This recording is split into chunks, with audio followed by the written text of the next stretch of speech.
Good management is having a preparedness for those events. Generally, we're actually quite good at being prepared for events, and we do that through things like insurance, insuring our valuable assets in ourselves. But business owners are not necessarily that prepared for business failure, and this is where asset protection comes in. Having a preparedness if those events happen. There's two parts to asset protection. The first part is, what is your personal exposure?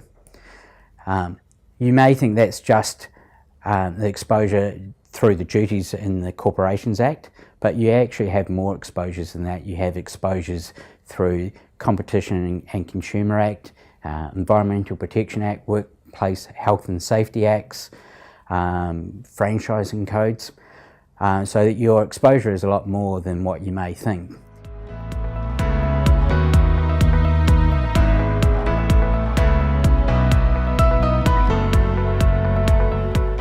There are several common traps, but first of all, a caveat. I'm not a lawyer, so the advice I'm going to give here is general in nature, and I don't have any consideration for my audience's situation, so they should seek professional advice. The first trap is a lack of understanding of the Bankruptcy Act. The Bankruptcy Act looks back in time, and particularly it looks at disposals and transfer of assets, and to see if those transfers and disposals were done to defeat creditors.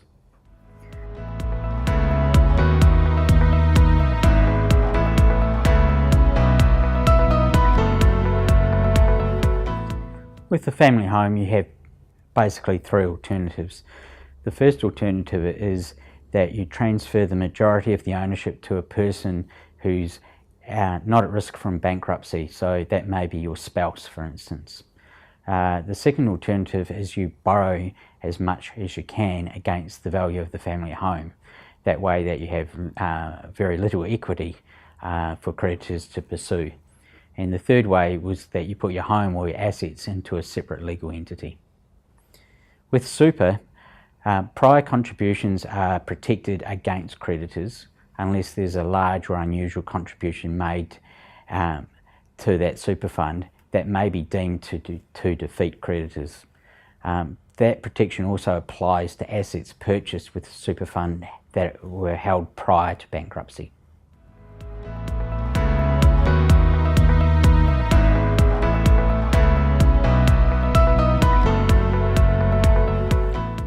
The first tip would be to start your asset protection planning long before you get into trouble.